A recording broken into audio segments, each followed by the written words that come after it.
સ્વામિનારાયણના વધુ બે સંતો પર લાગ્યા કલંક. ગુરુકુળના સ્વામીએ યુવતી સાથે દુષ્કર્મ આચરી ગર્ભપાત કરાવ્યો હોવાની નોંધાઈ ફરિયાદ. સ્વામિનારાયણના સંપ્રદાયના સંતોને લાંછન લગાડતો વધુ એક કિસ્સો સામે આવ્યો છે, જેમાં રાજકોટ જિલ્લાના ઉપલેટા તાલુકાના ખીરસરા ઘેટિયા ગામ ખાતે સ્વામિનારાયણ ગુરુકુળ સાથે સંકળાયેલા બે સ્વામિનારાયણના સંતો સહિત કુલ 3 વ્યક્તિઓ વિરુદ્ધ દુષ્કર્મ સહિતની કલમો હેઠળ રાજકોટ મહિલા પોલીસ સ્ટેશનમાં નોંધાઈ છે ફરિયાદ. ખીરસરા ઘેટિયા સ્વામિનારાયણ ગુરુકુળ સાથે સંકળાયેલા બે સ્વામી ધર્મ સ્વરૂપદાસ અને નારાયણ સ્વરૂપદાસ તેમજ હોસ્ટેલ સંચાલક મયુર કાસોદરિયા હાલ પલાયન થઈ ગયા છે.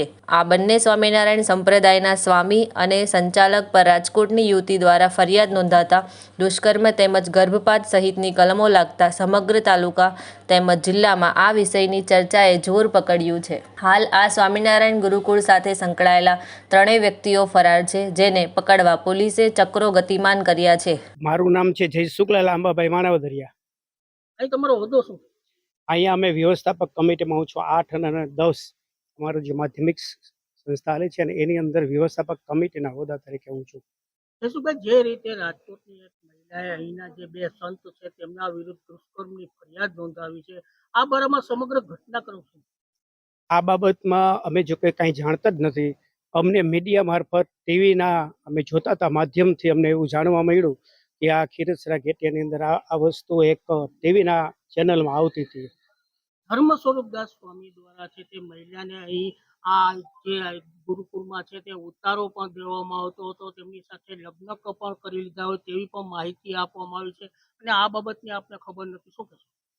આ બાબત અમે કાંઈ જાણતા નથી અને એ ક્યારે આવ્યા હતા, લગ્ન કરેલા છે કે નહીં એ અમને કાંઈ ખ્યાલ નથી. કોઈ જાતની અમને કમિટીની અંદર કોઈ પૂછપરછ થઈ પણ નથી. આ ઘટના જે બની છે એ બાબતે વિદ્યાર્થીઓને અત્યારે સંસ્થા બંધ કરી દેવામાં આવી છે. ભાઈ તો અમને ક્યાંય ખ્યાલ ના હોય ને. એમાં શું છે કે અમારા સ્વામીના અમે કોન્ટેક્ટમાં જ નથી, તો અમારે તો ક્યાં સ્વામીનો કોન્ટેક્ટ કરવાનો છે? અમે તો બીજું શું કહીએ કે સંસ્થા તો અત્યારે આમ છે, ચાલુ છે.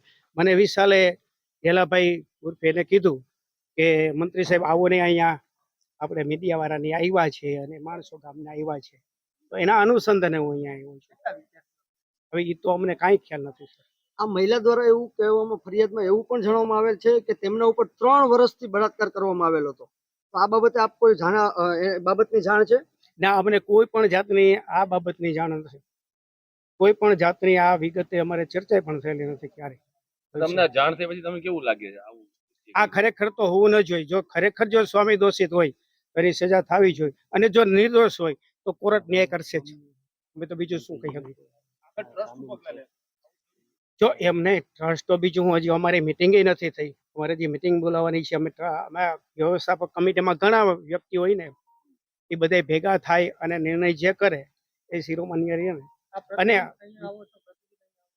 ક્યારે નહીં, અમે કાયમી હું આવતો જ નથી.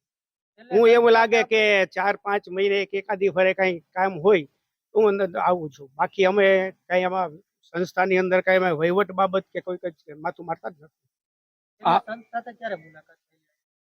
અહીંયા ઘણા સમયથી હમણાં હું આવ્યો જ નથી. 1 મહિના ઉપરની 2 મહિના ઉપરની વાત છે. ટેલિફોનથી વાત થતી હશે? ના, અમે ટેલિફોનથી એવી કોઈ આ બાબતની અમે ચર્ચા જ કરતા નથી. આ ગામમાં બધા એમ કહે છે આવો 5મી વાર બનાવ બન્યો, તો તમે એમાં કઈ જાણો છો? ના, અમે બીજું તો હું જાણતા. અમે ટ્રસ્ટી તરીકે મને તો કઈ ખ્યાલ જ નથી ને. આવું તો પછી અમને કઈ ખ્યાલ હોય તો પછી હું ના આગળ જાણ કરું એમ. એટલે ટ્રસ્ટી મંડળમાં અમને કોઈ જાતની અમારે કોઈ ચર્ચા જ નથી થઈ. અને અમારે ટ્રસ્ટીના મંડળની મિટિંગ જ્યારે બોલાવવામાં આવશે ત્યારે જે છે દૂધનું દૂધ ને પાણીનું પાણી તો થશે જ. મારું નામ મુદ્દાભાઈ બાવનજીભાઈ પાટડિયા. મુદ્દાભાઈ, જે રીતે ગઈકાલે છે તે રાજકોટની એક મહિલાએ દુષ્કર્મની અહીં 2 સાધુ વિરુદ્ધ ફરિયાદ નોંધાવી છે, આ બારામાં આપ શું કહેશો? એ હકીકત જ એ છે. એની પહેલા અહીંયા શંકરના મંદિરમાં સ્વામીજી એક છોકરીને પૂરી હતી. કેટલો સમય થઈ વાત? એના ઘણા વર્ષ થઈ ગયા. એટલે આવ્યા ને શરૂઆતમાં સ્વામીજી ત્યાં લગભગ 2 કે 3 વર્ષ થયા છે. આવું દુષ્કર્મ જેવું કૃત્ય અહીં સંસ્થામાં થાય, તમને કેવું લાગે ગામ લોકોને?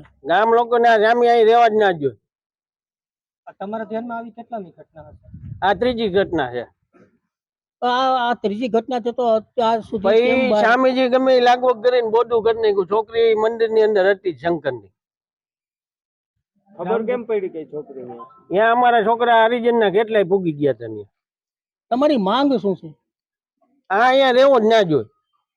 આ સંસ્થાની અંદર આવું થતું હા. એવું ગ્રામજનો શું કહેશે આ બાબતે? આવું થયું તો આ બાબતે ઈ અહીંયા રહેવો જ ના જોઈએ આ સંસ્થામાં.